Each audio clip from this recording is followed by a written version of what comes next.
Operation सिंदूर के जरिए भारत ने पाकिस्तान को तबाह कर दिया, लेकिन मुंह की खाने के बाद भी पाकिस्तान बाज नहीं आ रहा। एक तरफ पाकिस्तान पीओके में, आखिर पाकिस्तान के साथ देश विरोधी समझौते का जिम्मेदार कौन है? किसने पाकिस्तान से एग्रीमेंट कर देश की सुरक्षा के साथ दगाबाजी की, गद्दारी की? दरअसल ऑपरेशन सिंदूर पर विदेश मंत्री जयशंकर के बयान के एक टुकड़े को मोहरा बनाकर कांग्रेस ने उन्हें गद्दार, मुखबिर, आतंकियों को बचाने का आरोप लगाया। विदेश मंत्री पर कांग्रेस ने आरोप लगाए तो बीजेपी ने बड़ा और कड़ा पलटवार किया। बीजेपी सांसद निशिकांत दुबे ने 1991 के एक भारत पाकिस्तान एग्रीमेंट को शेयर करते हुए आरोप लगाया कि 1991 में कांग्रेस समर्थन वाली सरकार ने पाकिस्तान से समझौता किया था। समझौते के तहत भारत पाकिस्तान अपनी अपनी सेनाओं के मूवमेंट को शेयर करेंगे। निशिकांत दुबे ने इसे देशद्रोह बताया और कांग्रेस का हाथ पाकिस्तानी वोट बैंक के साथ होने का आरोप लगा दिया। आप एग्रीमेंट आप करो, बाइंडिंग हमारे ऊपर फोर्स लगा दो और उसके बाद आप मेरे ही ऊपर क्वेश्चन उठाओ। आज ये जो 1991 का एग्रीमेंट है जो 94 में इंप्लीमेंट किया नरसिंह राव की सरकार ने, वो क्या कहता है कि आप किसी प्रकार की कोई एक्सरसाइज करोगे, मिलिट्री एक्सरसाइज करोगे, ट्रूप की मूवमेंट करोगे, एयरफोर्स की करोगे, नेवी की करोगे, आर्मी की करोगे, आपको 15 दिन पहले जो है उसकी जानकारी दे देनी है। तो आपने ये देशद्रोह नहीं किया। आप जो है क्यों जानकारी दोगे, किस प्रकार की जानकारी दोगे, काहे जानकारी दोगे? तो जिस तरह की एग्रीमेंट कांग्रेस करती आई है, जैसे सिंधु जल समझौता है, वर्ल्ड बैंक के दबाव में आपने कर दिया। हमारा पानी, जो हमारे किसानों को पानी नहीं मिल रहा है, उनको खेती का पानी नहीं है, पीने का पानी नहीं है, आपने उसको एग्रीमेंट कर दिया। आज हम जो है उसको केवल सस्पेंड कर पाए ना, हम उसको यदि कैंसिल करना है तो कैंसिल करने के लिए लाखों चने चबाने पड़ेंगे। ये कांग्रेस का जो एग्रीमेंट है ये देशद्रोह है और मुझे लगता है कि कांग्रेस पार्टी को खुद अपने गिरेबान में झांकना चाहिए कि उनके ऊपर देशद्रोह का कानून लागू होता है कि नहीं। लोग निशिकांत दुबे के साथ साथ बीजेपी के तमाम नेताओं ने एग्रीमेंट को सोशल मीडिया पर शेयर किया और कांग्रेस पर करारा हमला बोला। तो कांग्रेस की तरफ से पलटवार करते हुए पवन खेड़ा ने सोशल मीडिया एक्स पर लिखा, इस व्यक्ति की जानकारी दुरुस्त कर दे कि कांग्रेस पार्टी ने चंद्रशेखर सरकार से समर्थन फरवरी 91 में ही वापस लिया था। 10वीं लोकसभा के चुनाव घोषित हो चुके थे। 6 मार्च 1991 को राजीव गांधी जी ने चंद्रशेखर जी की सरकार से अपना समर्थन वापस ले लिया था।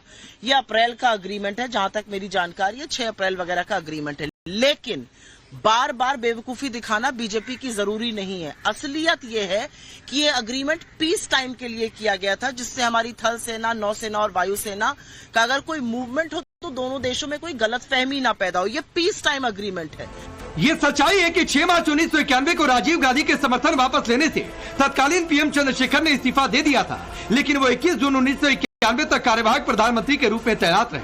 कांग्रेस ने पलटवार किया तो बीजेपी ने फिर से कांग्रेस पर हमला किया। बीजेपी प्रवक्ता प्रदीप भंडारी ने लिखा, ये समझौता 1994 में लागू किया गया था जब कांग्रेस सत्ता में थी। अगर कांग्रेस की मंशा पाकिस्तान के खिलाफ थी तो उसने 94 में समझौते को लागू ही क्यों किया? कांग्रेस द्वारा पाकिस्तान को नरम समर्थन देने का पैटर्न 14 साल बाद भी दिखाई दिया, जब 26/11 के आतंकी हमले के बाद उसने पाकिस्तान को क्लीन चिट दे दी और शर्मल शेख के मामले में भारत के राष्ट्रीय हितों को तिलांजलि दी। इस टाइम वॉर टाइम क्या होता है? 47 से हम उससे लगातार युद्ध कर रहे हैं। कौन ऐसा साल हुआ कि हम उससे लड़ाई नहीं किए? तो आप ये समझिए कि कौन सा पीस टाइम था उसके साथ। ठीक है कि 6 अप्रैल 1991 का एग्रीमेंट था, लेकिन आप देखिए कि उसका दूसरा पन्ना उन्होंने पढ़ा ही नहीं। उस दूसरे पन्ने में लिखा हुआ है कि 19 अगस्त 1992 को ये इंप्लीमेंट किया, एक्सरसाइज में आया है और इसको यूएन में जो रजिस्टर करना पड़ता है ट्रीटीज को, क्योंकि कई एक लोग जो है इंटरनेशनल कोर्ट जाते हैं, तो वो 15 दिसंबर 1994 को किया। 92 में किसकी सरकार थी? नरसिम्हा राव की सरकार थी कि नहीं थी?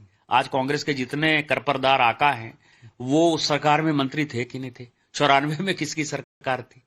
तो कांग्रेस ने वोट बैंक की पॉलिटिक्स के लिए, पाकिस्तानी वोट बैंक के लिए, बांग्लादेशी वोट बैंक के लिए इस देश की सुरक्षा के साथ बड़ा खिलवाड़ किया है, देशद्रोह किया है और एक इंक्वायरी कमेटी बैठनी चाहिए कि किस परिस्थिति में एग्रीमेंट हुआ है। ये समझौता 1994 में लागू किया गया जब नरसिम्हा राव की सरकार थी। अब सवाल है कि आखिर अगर कांग्रेस चाहती तो इस समझौते को लागू नहीं करती। इतना ही नहीं, लोकसभा में विपक्ष के नेता राहुल गांधी ने प्रधानमंत्री के कल के दिए भाषण पर हमला बोला और लिखा, मोदी जी खोखले भाषण देना बंद कीजिए, सिर्फ इतना बताइए आतंकवाद पर आपने पाकिस्तान की बात पर भरोसा क्यों किया? ट्रंप के सामने झुककर अपने भारत के हितों की कुर्बानी क्यों दी? आपका खुद सिर्फ कैमरों के सामने ही क्यों गर्म होता है? आपने भारत के सम्मान से समझौता कर लिया। तो सुप्रिया श्रीनेत ने सोशल मीडिया पर पीएम के बयान पर तंज कसा और लिखा, तुम मुझे सिंदूर दो, मैं तुम्हें सीज फायर दूंगा। कांग्रेस के नेताओं के बयान का सहारा लेकर भारत को बदनाम करना पाकिस्तान द्वारा और आपका मौन रहना यह चिंताजनक है। आप तय कीजिए राहुल गांधी जी, आप किस तरफ हैं? आप भारत के नेता प्रतिपक्ष हैं या पाकिस्तान के निशाने पाकिस्तान हैं? कांग्रेस पार्टी का अगर चरित्र देखेंगे, गैर जिम्मेदाराना रवैया देखेंगे, तो यह कहना गलत नहीं होगा कि भारत के साथ अगर कोई गद्दारी कर रहा है तो वो कांग्रेस पार्टी कर रही है, राहुल गांधी कर रहे हैं। कांग्रेस के साथ साथ आम आदमी पार्टी भी प्रधानमंत्री मोदी पर हमलावर है। बहुत पहले एक फिल्म आई थी सौदागर,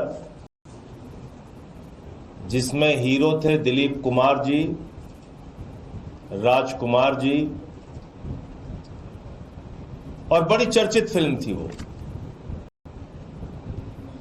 कल एक फिल्म रिलीज हुई है जिसके हीरो भी नरेंद्र मोदी हैं, जिसके विलेन भी नरेंद्र मोदी हैं, जिसके कॉमेडियन भी नरेंद्र मोदी हैं, और उस फिल्म का नाम है सिंदूर के सौदागर। सिंदूर के सौदागर। अभी भी वो खूंखार दरिंदे आतंकवादी जिन्होंने हमारी बहनों के सिंदूर पहलगाम में उजाड़े, वो पकड़े नहीं गए, और आप लाइट कैमरा एक्शन रैली में सभा सिंदूर के सौदागर बन गए। अब सवाल है पर सवाल तो बीजेपी ने फिर से कांग्रेस पर हमला किया। बीजेपी प्रवक्ता प्रदीप भंडारी ने लिखा, यह समझौता 1994 में लागू किया गया था जब कांग्रेस सत्ता में थी। अगर कांग्रेस की मंशा पाकिस्तान के खिलाफ थी तो उसने 94 में समझौते को लागू ही क्यों किया? कांग्रेस द्वारा पाकिस्तान को नरम समर्थन देने का पैटर्न 14 साल बाद भी दिखाई दिया, जब 26/11 के आतंकी हमले के बाद उसने पाकिस्तान को क्लीन चिट दे दी और शर्मल शेख के मामले में भारत के राष्ट्रीय हितों को तिलांजलि दी। इस टाइम वॉर टाइम क्या होता है? 47 से हम उससे लगातार युद्ध कर रहे हैं। कौन ऐसा साल हुआ कि हम उससे लड़ाई नहीं किए? तो आप ये समझिए कि कौन सा पीस टाइम था उसके साथ। ठीक है कि 6 अप्रैल 1991 का एग्रीमेंट था, लेकिन आप देखिए कि उसका दूसरा पन्ना उन्होंने पढ़ा ही नहीं। उस दूसरे पन्ने में लिखा हुआ है कि 19 अगस्त 1992 को ये इंप्लीमेंट किया, एक्सरसाइज में आया, और इसको यूएन में जो रजिस्टर करना पड़ता है ट्रीटीज को, क्योंकि कई एक लोग जो है इंटरनेशनल कोर्ट जाते हैं, तो वो 15 दिसंबर 1994 को किया। 92 में किसकी सरकार थी?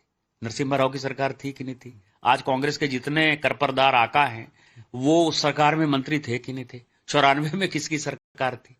तो कांग्रेस ने वोट बैंक की पॉलिटिक्स के लिए, पाकिस्तानी वोट बैंक के लिए, बांग्लादेशी वोट बैंक के लिए इस देश की सुरक्षा के साथ बड़ा खिलवाड़ किया है, देशद्रोह किया है, और एक इंक्वायरी कमेटी बैठनी चाहिए कि किस परिस्थिति में एग्रीमेंट हुआ है।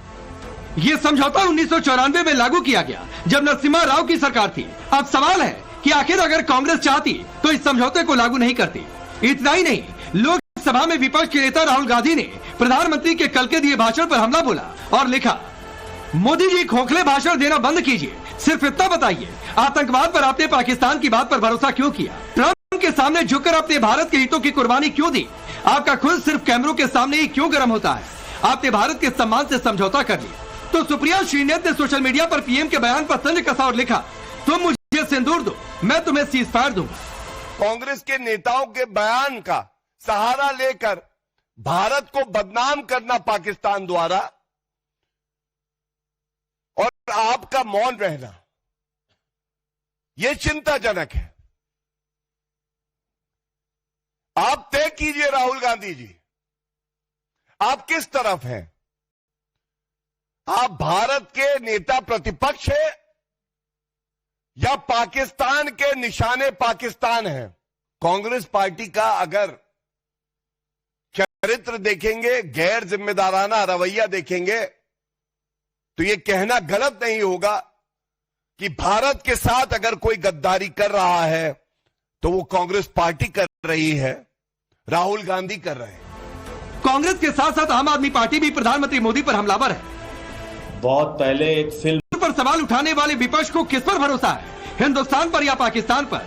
सबसे बड़ा सवाल, पाकिस्तान से गद्दारी वाले एग्रीमेंट के लिए दोषी कौन है? Bureau report, times now Bharat. तो चलिए आपने रिपोर्ट देखी, आपका परिचय मैं आज के मेहमानों से करवाता हूं। धनंजय गिरी, भारतीय जनता पार्टी के नेता और प्रवक्ता, कर्नल